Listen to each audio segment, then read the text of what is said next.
Our guest today is a public relations and communications consultant who owns a global public relationship agency. She's also the host of Between the Lines podcast, as well as a speaker and author. Please welcome Corine to the show. How are you, my friend? Life and thankful. Great. How That's are so you? awesome.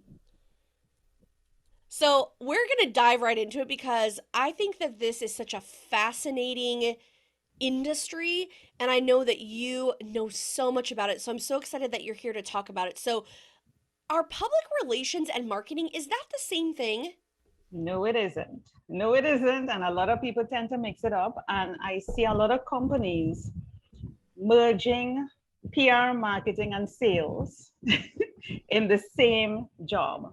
So it's like hiring three different people in one person to carry out that function. And in my professional eyes and in my opinion, I think that something is going to get sacrificed as a result. So when you're evaluating that person, as you normally do in organizations, you're going to have issues because the person is coming in with a particular strength. It may be more aligned with marketing, or it may be more aligned with PR, or it may be more aligned with sales. And so as a result of that strength or preference, that because each person have their particular preference in terms of jobs, yeah, and what they want to do in jobs. And so they will end up spending more time doing those things or having an eye for those particular things. But in terms of PR is really about building relationships. It's really about the image that is placed out there. What is that message that you want your company to represent? How do you want people to see you, speak about you, the know, like, and trust? It's imagery. It's also about attracting the right type of people and retaining the right type of people. Who is your target audience? Attracting and retaining. And a bit of corporate social responsibility, because it allows for you to do community work that is beyond the organization. And that's all part of public relations. I notice that my internet is giving some issues. I don't know why, but it's all part of public relations, because just as the term suggests, it's public and it's relations. So the two words is basically telling you what it is about, that relationship with your public. And the public means internal and external. A lot of companies tend to forget that they're actually, their public includes their staff and the people who's working for them, and the people that's outside who they're serving. It's both. So you need to keep both of them satisfied in order for there to be a symbiotic relationship. In terms of marketing, marketing is more research oriented. Marketing is more about finding out what that target audience or customer needs and creating the products and services that meet that need. And sales, if I were to go a little bit further, since I mentioned PR, marketing, and sales, it's about selling. Selling is not really about finding out what the customer needs. It's really about taking a product and showing them you need this. You need this, and they will find out how they can sell that to you, whether you need it or not. They will show you that this is something that you need in your life to make it easier for you. It could save time. It will help your kids be occupied while you're able to spend more time with your husband or wife. They will find a way to show you how relevant this is for you. It's not about whether you need it or not. Okay, it comes just like phones. A lot of us don't need those type of high-tech fancy phones. But we don't. Most of us don't even know what to do with the buttons on the thing. We don't even know, right? But the phone companies will show you you need this. Why? Because it's a status symbol. And when you go out, you want to profile that this is the phone that you're hanging with. You can't be seen with a little, With the flip me too, phone? as they call it, right? Right? You can't be seen with that. What do people think about you? You need to have that. People come over to your house. What are you doing with a basic remote little screen? You need a smart TV. If you don't have a smart TV, you're not saying nothing. You need to have that. And they're going to sell you on that. And that is what it is. Sell you um on that messaging to make you feel that you're missing out. And if you're not with it, if you're not getting it, you're missing out. So you feel compelled. You spend the money that you really never had in the first place. I'm glad that you That was, provided clarification on that because I think it's so confusing. You're right. We think of them being together, but really they're completely separate. And then you put the sales side in there too, and you've got three separate things. that's right. So, for a lot of small businesses, I Mhm. mean, marketing is something that we all know we need to do, but it's one of those things that kind of gets pushed to the back burner. How That's, important do you think public relations by itself is for small business? oh, critical. Public relations, and I've been noticing there has been an increase in that area in a lot of companies as well, asking for public relations, or they will say corporate communications, because they will mix public relations and communications, which is good because it's all part of communication. But it is very important for you to realize that you need to have a relationship. Like I will come back to the term public relations. Don't matter who or what you serve, it's a relationship. And companies are staying away from that because they don't want to answer the tough questions that customers have. Why I say that? When I look at social media profiles, especially Facebook, and I scroll through and I see customers, even prospective customers. So you have current customers using it, prospective, and they make a comment or they question something about the company or the service, sorry, they receive. Nobody responds. Everybody just skates over them. And I'm like, why? Why are you ignoring this person? You're supposed to answer that. Absolutely. What is the message you're communicating to the persons when you ignore them? You have to remember that if you don't respond in an appropriate manner to satisfy that customer, whether they have paid for something or not, they are potential customer to you directly or indirectly.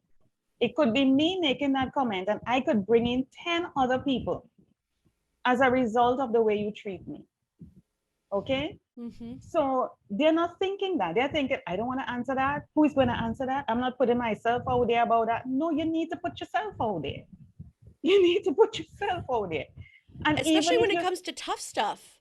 that is what I'm saying. Stop running, stop hiding. And you see, it comes back, Jillian, to taking responsibility and accountability. Nobody wants to do that. And you know how I know that? Because I've had the experience.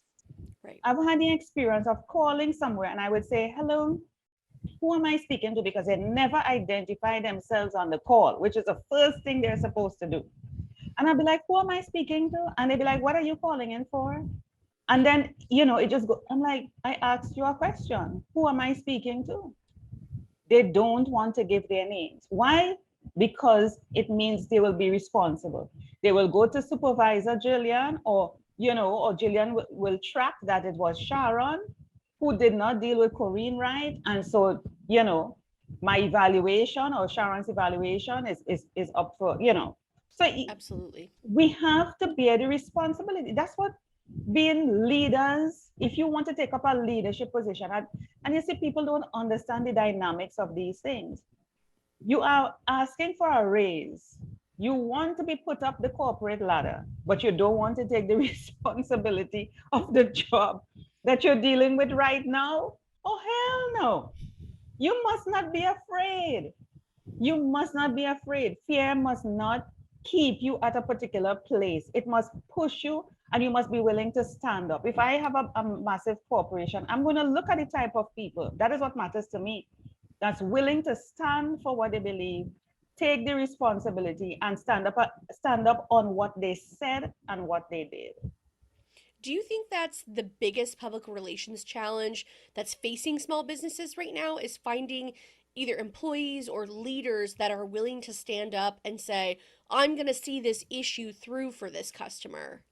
It's one of the things. I'm sure there are many others. It's one of the things, and especially for small business, which are like small fishes in a big ocean coming against sharks and whales and all those things. And they may feel, no, I need to keep in my corner and, do this and try not to ripple the waters.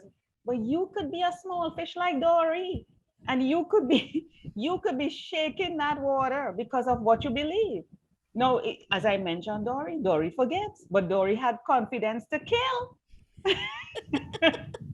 I love that analogy. Right? Dory Yeah, had confidence to absolutely. kill. She's like, I know how to find your son. I Mhm, know where I'm going. And in mhm. a second, she'll be like, what? Why are we here? How did we get here? And then she'll be like, oh, I know.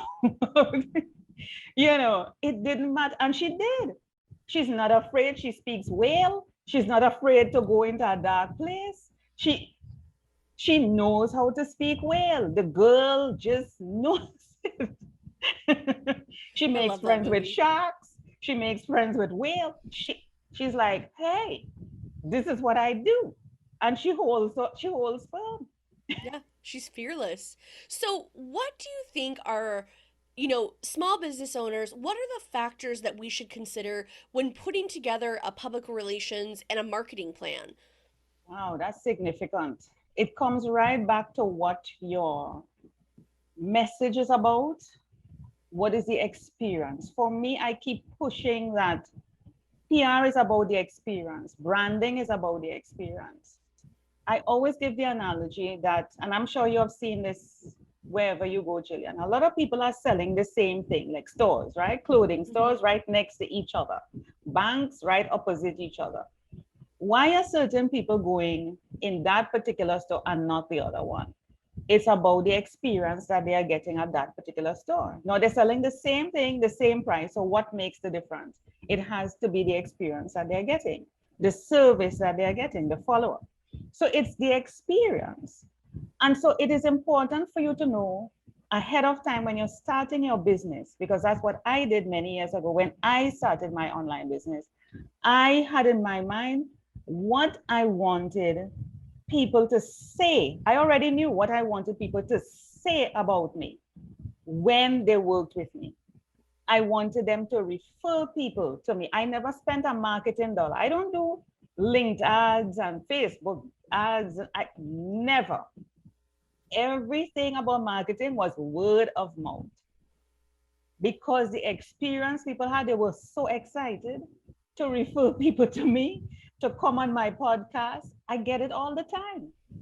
I don't have That's to beg awesome. people to do anything. They just did it. Hmm. Why? Because of the experience. I'm not saying every one of my clients had a fabulous experience. Yes, you're going to meet challenges, but the majority, I would say 99%, they are satisfied and they refer people to me. And even if they were not, because of how we related and the respect that was there, they would still refer somebody to me. So it's not a loss. So you have to Absolutely. know from the get-go what is the experience that you want. What do you want people to say about you? What is the messaging? Based on that, that is how you create a plan. So I can't really detail this should be in your plan, that should be. Every organization, every small business would be different. So based on that, then you craft that plan. And it doesn't have to be a detailed, splage, to impress anybody. This is about you and the relationships that you want to build. This is your plan. You're not here to impress, like the phone that you have to say, I'm showing people this thing, like when they walk into organizations, you have the vision statement and the mission statement that nobody knows. Okay. Okay. Nobody knows, nobody notices, and nobody in the organization is living up to. So it's just a facade. So stop doing those things because the customers know that when they come in and they sit down in the foyer waiting for the service and they look around on the walls, that is not in alignment with what they are getting. So true. So stop I lying. we could talk for hours about this because it's something to me that is just so fascinating. But because we don't have that kind of time, where can people find you on the internet? Because people can work with you and develop that plan Yeah. with you. So where can people, find out more about you? Well, they always say Google is the best place. So you can Google me. I will tell persons just to keep it easy. My name, Corine Lafont, Corinelafont. Other than that, the ones who are tech savvy, you can go to my website, which is my surname, Lafont, Lafont, and andassociates.com. But once you Google me, it's going to come up and you'll find me. And when you go to my website, all my socials are there, my podcast is there, my service offerings are there, the price, the budget, everything is there. So you will be able, you can even connect with me. Send me an email, I'll respond. I'm extremely responsive. That's Easy. awesome. Well, and I'll be able to link it in the show notes too, so people will have everything that they need to message you and chat with you more about what they're looking for. Now, one of my favorite questions that I always ask everybody on this podcast is, what is one piece of advice that you would give to a small business owner? I have so many pieces of advice. One, build in silence. Stop telling everybody what you want to do with your business. Not everybody who smiles with you has your welfare at heart. Okay? Build in silence. You have to learn. I know you're excited and you want everybody to know about what you're doing, but keep that excitement within you and use that energy to put towards your business and building yourself. I The love that. next thing I want to share, even though it's one, I'm going to give another one. I lived in Jamaica for 21 years. And one of the things I'm going to use as a reference is Usain Bolt. Everybody's supposed to know Usain Bolt, the fastest man in the world, or any athlete, professional athlete. And once Usain is running in that lane, and the tip here is stay in your lane, he doesn't see anybody to the left or to the right. He's focused. Okay, he already sees the finish line. He already knows the time he's finishing. He don't care about anybody else. Stay in your lane. And one more tip before I go, I like to always give a bonus. Believe in yourself. It doesn't matter what anybody else tells you. The reason why you were given that vision to start that business is because it's meant for you. It's for you. Okay? Believe in yourself. No matter what challenges you come upon, and you will come upon challenges, don't give up on the most important person, you. Thank you so much. I love all of them. I think I completely agree. And I'm so glad that we were able to carve time out of your busy schedule to visit with us, because I think there's so many things that we touched on that can help so many small business owners. So thank you again for joining us. Oh, it's been a pleasure. Thank you for having me, Jillian.